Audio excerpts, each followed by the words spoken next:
folks, what's going on? HeirofCarthage here, and I am back in Total War Warhammer 3.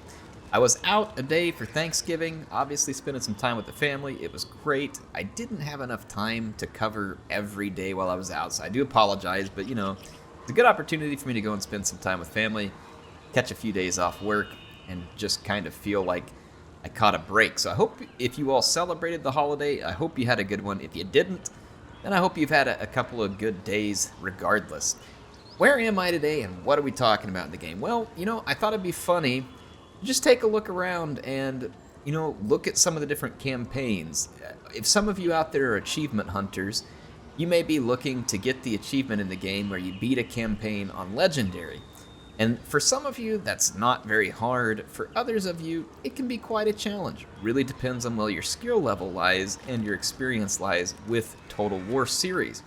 Now, one of the ones I wanted to try out, and this was for multiple reasons, was the Sisters of Twilight. And honestly, the Wood Elves in general, this would probably work. But the Sisters of Twilight in particular.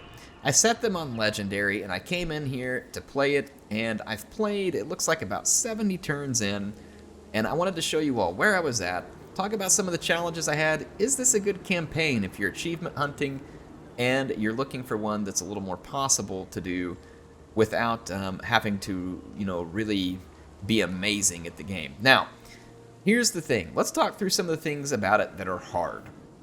The Wood Elves are not generally liked by the factions around them when you play as the Sisters of Twilight. I mean, everybody's gonna hate you. The Tomb Kings declared war on me, the Rats declared war on me, the Druki declared war on me, Silostra declared war on me. Everybody declares war on you. No one likes you. No one's your friend. I mean, maybe Alariel, if you're lucky, will hand you an olive branch and trade with you or something like that, but pretty much no one wants anything to do with you because you're just a bunch of crazy tree huggers in the forest. Alright, no, I just had to throw a stupid joke in there, but in any case, so that's going to be one of the challenges that everybody attacks you. Good thing is, I'm going to flip this on its head, are you ready? The good thing is, everyone attacks you.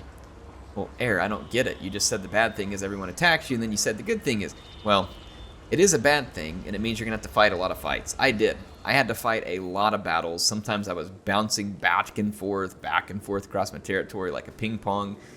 But the good thing is that gives you a ton of money. And there's even a skill tree for your character that you can bounce up, and you can make even more money from the battle. So you'll notice right now, for instance, I'm running negative in my treasury. I've got 2 armies, and I still have a ton of treasury. And it's because I can start to make a ton of money from sacking and from winning battles. So battles are kind of your friend. And they can, it may seem like your enemy, but they're kind of your friend. In any case, that has gone quite well for me. So despite having to fight numerous battles, I've had good success. Now, let me go show you the army. And this army was, I got to this army as quickly as I could. When I started the game, I had just a few Eternal Guard, and then I came out with a ton of Glade Guard with poison. They were easy to get a hold of. Their upkeep wasn't that bad, and they caused a ton of damage to basically any enemy army. You start with a couple of these Deepwood Scouts, and then over time, of course, you can pick up some of the Regiments of Renown. You start with the Hawk Riders as well, and although at this point I could certainly get rid of the Hawk Riders are pretty darn good in this campaign because they get the Arrows of Kurnos ability, and they can really do some major deletion on enemy skirmishers early. Now, so in that regard, the kind of army that I've been choosing to use is very missile heavy, which makes sense for the Wood Elves, but I also do bring plenty of melee power, and I've done some upgrades and research and other stuff, and I've got Wildwood Rangers with pretty solid armor and some pretty brutal melee attack. I picked the Wildwood Rangers just because you can get their armor up a little higher. However, Blade Singers are also extremely deadly, and they can technically probably do even more damage, but again, I picked the Wildwood Rangers in this case. You can kind of go either way, or if you want, you can pretty much leave all the melee at home. You could drop these 2 Hawk Riders and Zotes and Lost Sylvan Knights, and you could put, for instance, like 4 Forest Dragons in here, and then a whole bunch of Way Watchers. Like, get rid of everything else and just have it be Way Watchers. You could totally do that. It would take up most of your money, and then you just use the single enemies to blob up the enemy, and you just plow them with Way Watchers. Definitely something you can do, and on Legendary, that is certainly a good way to kind of min-max things. But in any case, you can go that route. The Wood Elves, I find, are very good in Legendary, and part of the reason well, there's a couple of reasons why I find that. One, they have access to a lot of magic. Two, they have access to a lot of missiles. Both of those things are very powerful tools when you're dealing with battles that are more difficult and you have many and, challenging enemies coming after you. Missiles and magic have always been stronger than melee when it comes to fighting battles on these high levels. So that was something that I found very useful, and I think you will too. Another thing that's helpful when it comes to the Wood Elves in terms of trying to tackle a legendary campaign is that they really only colonize in the forest areas, and then they have the World Roots ability where they can move from one forest to the next very quickly. And what this means is that it's hard for your enemies to come into the forest, especially if you go after the technology that causes attrition. Or actually, I think it's a building. Yeah, let's scroll back over and take a look at that. At the Witchwood, there's a building that's available to you. It's this tree right here, and when you finish building it, it enables forest attrition to any enemy armies in the region. It makes it really hard for them to come in and take the Witchwood, and especially once you build up the defenses. There's a pretty brutal army here. It gets very dangerous. Now, I would recommend that you want to heal the forest as quickly as possible. When you finish healing this forest, you get to take control of Ariel. Ariel is a very powerful melee and magic caster that is extremely good on the legendary difficulty, so you'll definitely want to work on healing the Witchwood. You can do that by taking care of the Heathlands first. So like the Plain of Spider, Ice Rock Gorge, just fight and hold these, and that'll get you these healing points as quickly as possible, and then you're able to heal the forest. At the same time, as you're going through that process, that's going to give you battles, it's going to give you money, you'll get forest encounters, you take advantage of all of that. And honestly, it works out pretty darn good, and you're able to come up with a pretty good income base too. So I would also recommend when you're building the Witchwood, you don't neglect these green chain buildings. These ones all provide income, and it's a lot of income. It's enough to fund either one very elite army or two very large armies, right? So you can kind of get away with one or the other, and you probably want to focus on this building first because the income on it is considerably higher, this winery. And then also, once you get to be good friends with Alariel and others, you can actually trade with them.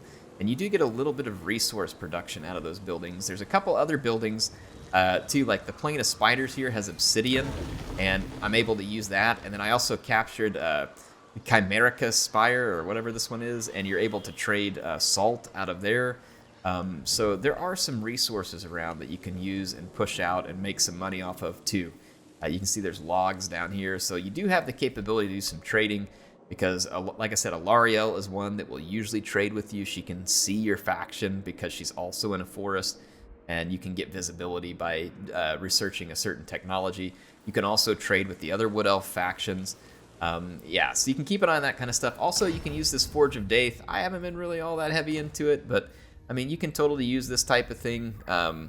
So, like, look at this. Upkeep for all units in an army. I mean, like, that is a pretty sick thing there. Like, that's going to save us a bunch of money. So let's put this up. We're going to ask Daith to craft this stuff for us. So now we've got a refined Dreaming Cloak, and it gives a stock attribute for someone that it's attached to. So let's actually go over here and see if I can put that on my Ancient Tree, man. This is my second army. This would probably put me back in the positive, actually. So, let's see. Where did that go? Dragon Pendant. It was this one, the Dreaming Cloak, and it allows me to summon a Waywatcher, which is pretty cool too. So, or sorry, a Deepwood Scout.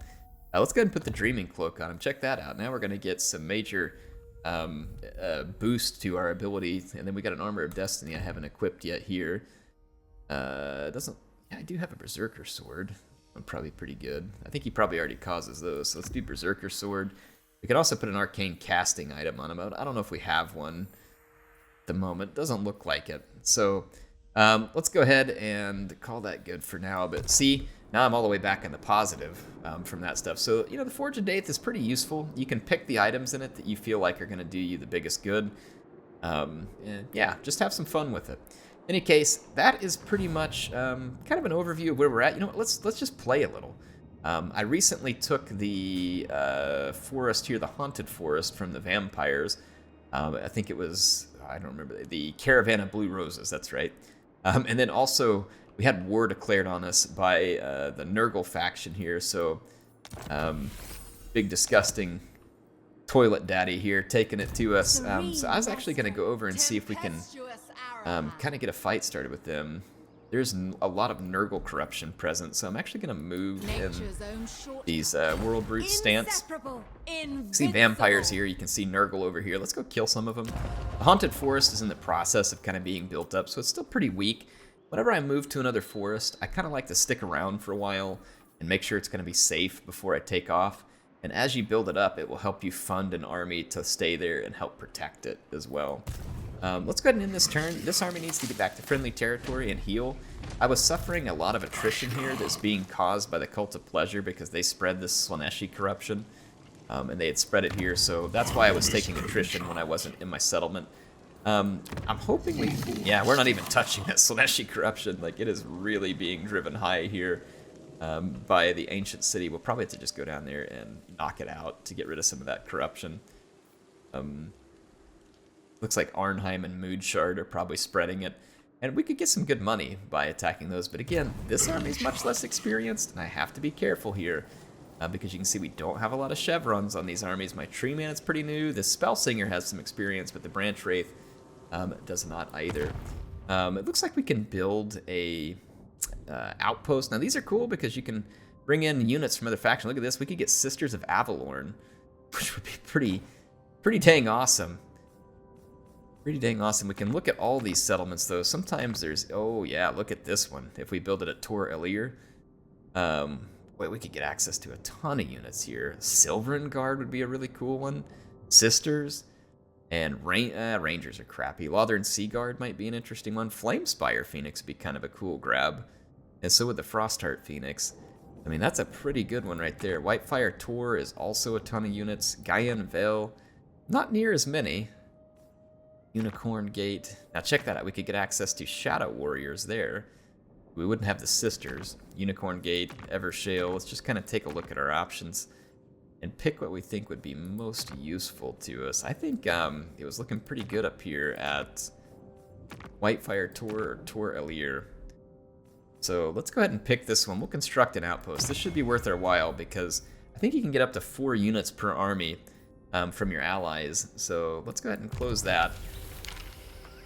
And we could end up potentially calling on some of those high elf units to help bolster our wood elf armies. Let's end our turn. Gonna see what we come upon here. Yeah, this is not a series I was planning to continue. This was hopefully just more of a video that would be useful to you all and give you a few tips when it comes to, wow, these guys want me to pay them $9,000, or sorry, 9,000 gold for military access. I don't really see why that's necessary, but I guess thanks for the very selfish offer.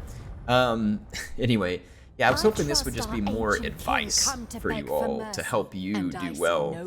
Remember how I told you everybody wants to declare war on you? Huh? See? There's Malekith. All right, well, we're going to have to hold off Malekith and Marathi both with our Ancient Tree Man army, and we can do that easily. The forest will help protect us. We have a huge army. We've got a huge garrison at the Witchwood. We can easily hold off lots of enemies, and so that's the point. Once you get those forests producing money like that, you should be able to hold off quite a lot. All right, so let's see. We're in the positive, albeit just barely, and it looks like... Is Papa Kugath up here? Did he show up? Oh, yeah. Oh, Pappy Kugath showed up. Now here's what we're going to do. This will be pretty funny. I'll attack this army. If it doesn't flee away, but stands and fights because it has reinforcements, we can massacre pretty much all of that army before the second one even shows up. So that'll be our objective here. We'll see whether we can pull it off. And this will give you all an opportunity to see this army in action. Again, you can get a much more devastating army than this one. I could lightning strike them here, but honestly there's no point. We want these guys to come out of the settlement. And that way I can go after them all on open ground. So let's go ahead and fight this battle.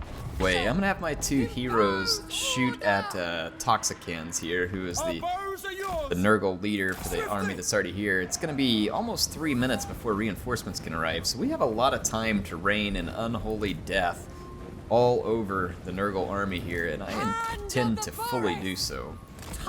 So I've got my archers moving up. Some of them have very extended range, especially the Hawkeyes at Drakira, because remember they have that hawkish precision. And I know that we're just shooting at Nurglings and stuff. Typically you don't really want to waste your ammo there. So what I'll do is I'll move up far enough to start taking out those exalted plague bearers. So I'm going to go ahead and turn off the fire at will. And you can see Toxicens here is already taking some massive damage. He is one unhappy pappy. Let's hit these plague bearers here. And then I actually have an Arrows of Kurnos ability I can use here. Try and take him out faster. I could summon an eagle, but there's no need to yet. Alright, we got rid of that first plague bearer. Let's get rid of these toads. And so their leader is soon to be dead. Their reinforcements are still almost 2 minutes away. And I am raining unholy death all over them. Now this is the way I like to fight with this army. I love an AI who is waiting on reinforcements.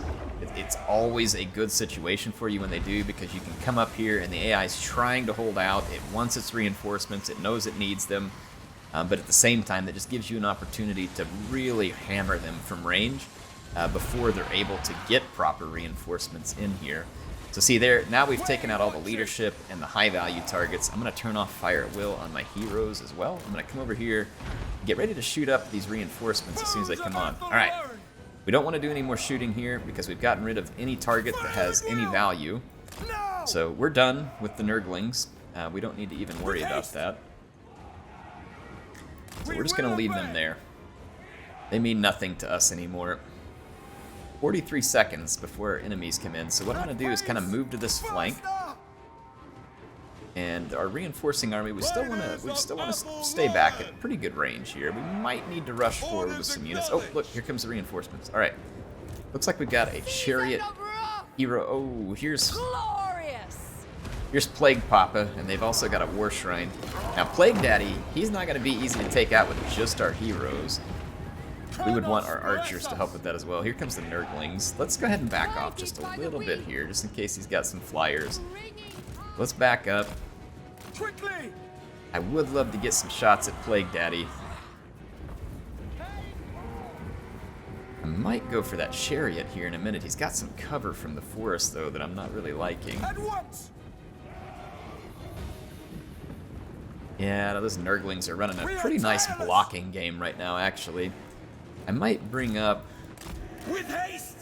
our Stag Knights and see if we can get some quick kills. Actually, Nurglings have magic attacks, actually. Never mind. Forget that. Forget that. We have a lot of physical resist on a lot of our Wood Elf units, and Nurglings have magic attacks, so very non-ideal situation, actually. Come on, come back here. My guy's got like a weird movement order right there. Shouldn't normally be a problem to potentially be caught by Nurglings, but the AI will find a way to screw you over. Alright, let's get our heroes firing at that War Shrine, or whatever kind of mount that is. I don't remember the exact name of it. Kugath is taking shots at our archers. That's actually a really smart decision. It is a good decision by Kugath. Now he's taking shots at my hero, or my lord, the Twilight Sisters here. It's not going to matter. We're hitting the trees a little bit here, unfortunately, but we have done some nice damage. Alright, I'm going to bring Ariel out front to tank a little bit. We definitely want to watch out. There's magic attacks all over everything in this army, so we're going to want to be careful with our Stag Knights, which are normally a pretty stout unit here. Let's move these guys in a little bit tighter. I might bring my Dryads over here to do a little bit of body blocking. Dawn and dusk. Yeah, we lost... Is the War Shrine healing? No, we're just shooting at two different ones. Let's go ahead and shoot at that War Shrine. Okay, my main archer line is now in safety behind my infantry line, so let's go ahead and mow down that unit. I'm going to use my arrows of Kurnos from my Hawk Riders. I now have 2 uses of them, so that's handy. Those Plague Bearers may waste their ammunition on my heroes. Yep, okay, see how well that did? That was great. That was great. Okay, this is not the fight that I want over here, really. Let's move back. I'm going to use the potion on my Glade Captain. Heal her up some. We're being attacked by these Furies. Let's go ahead and get rid of them. Defenders of Athelnor! I'm going to keep picking key targets here. For the eternal realm! Didn't get the best attack over here, but we're doing okay. Wildwood Rangers! Wasn't pretty, but it's going to be alright. Aye. Armed and ready! Alright, we're even doing fine over here with the Stag Knights and the Dryads. Okay, we got rid of the Furies. Let's focus fire this leader right here. I want to burn him out of existence quickly. Now remember, we do have magic with Aerial. In fact, I'll go ahead and pull some of that. I'm going to Soul Steal right here. And then I'm going to target my next victim. Got another Nurgle goon coming up here. I'm going to burn him out of existence in a big hurry. There he goes. Now there's some Exalted Plague Bearers over here. And there's some Plague Bearers here as well. I'm going to take the Sisters, switch over to their like kind of scatter shot here. We're holding our own in melee pretty good. We need to get rid of Bilious Thunderbarge here though. Old Bilious is a bit of a problem.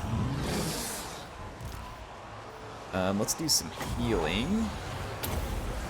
And then I'll do a berry wine as well, because we are getting torn up actually pretty nice in that fight.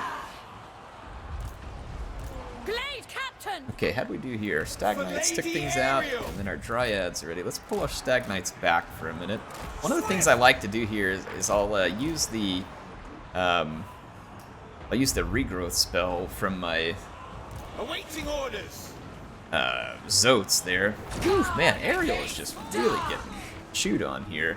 Alright, we got rid of Bilious Thundergruff. No! Let's get rid of that Exalted Plague Bearer, and I'm going to try and get Aerial out of here. She has an explosion ability. Let's target right here and see if we can buy ourselves a little bit of breathing room here.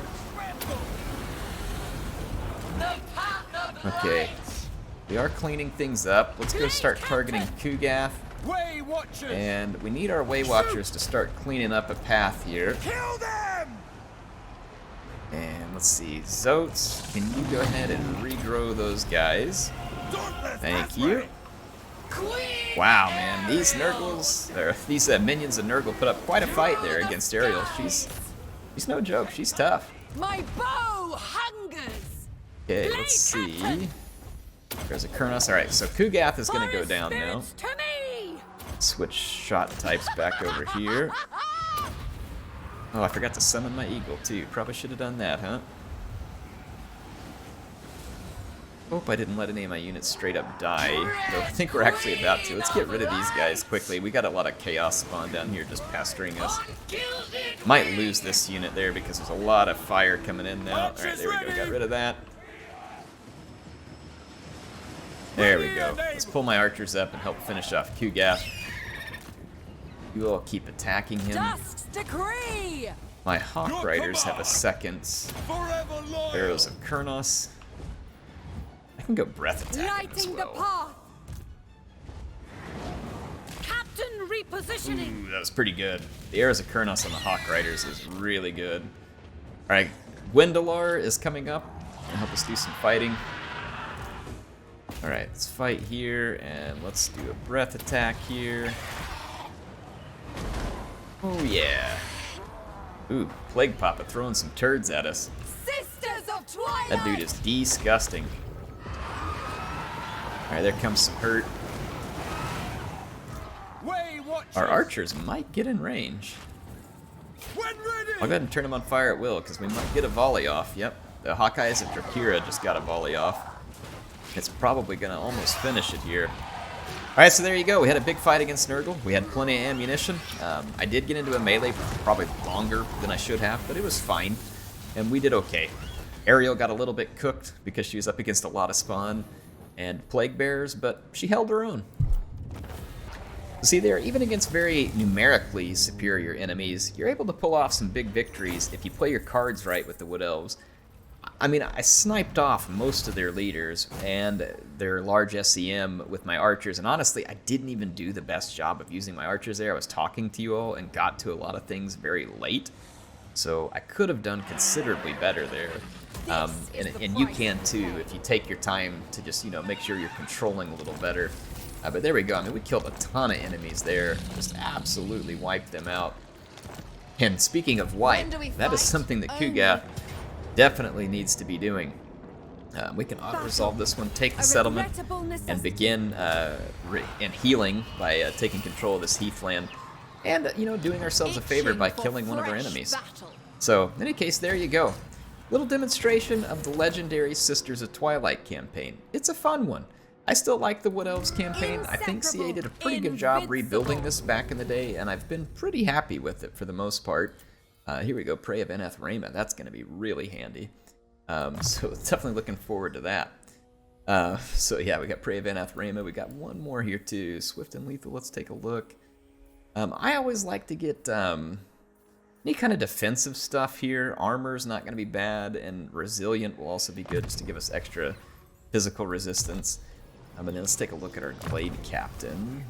I love Glade Captains. Really fun units. They're actually really fun to keep on the Great Stag too, so that's always an option. You can keep them on that Great Stag, and they have really solid melee as well. I'm just using the Eagle right now because it's very mobile. But obviously you can, switch between mounts to whatever fits your needs best, I think, at that point. I'm going to go with Expeditious Endeavor. I like the extra movement speed. Then with Aerial, I've been wanting to get, we got the right pickings, so we have extra uses of Berry Wine. Now, Berry Wine can be used to heal yourself, or it can be used to heal others on in your army, which is very helpful. We can use Replenish Troops, which again helps us quite a bit. I can go for more Magic. Tempest is very good if you need to control a lot of flyers. At the moment, I do not. Life Bloom is a nice one, so that she's healing everybody. There's some pretty cool passives in Greater Arcane Conduit that we probably need to get to over there. So I'm going to go ahead and throw a couple of these on Replenish Troops, just so that our army will replenish extremely quickly. Every time that we need it to. Anyway, hopefully you all found this useful. And if you want to see anything like this in the future, let me know. Or just let me know, what kind of campaign videos help you all. What do you want to see? Do you like seeing overviews like this where I kind of talk through like what happened? Or do you have more specific needs? Maybe you all want to send me campaign saves and ask for advice, or, to see what... Not like trying to steal like Legend of Total War's like Save Your Disaster campaign or anything, but... maybe you all want some advice on how you get through it, or tell me what you're having trouble with. Anything that you have in mind, let me know down in the comments. Would definitely love to see it. HeirofCarthage signing out for now. I'll see you all soon with some more content in Total War Warhammer 3.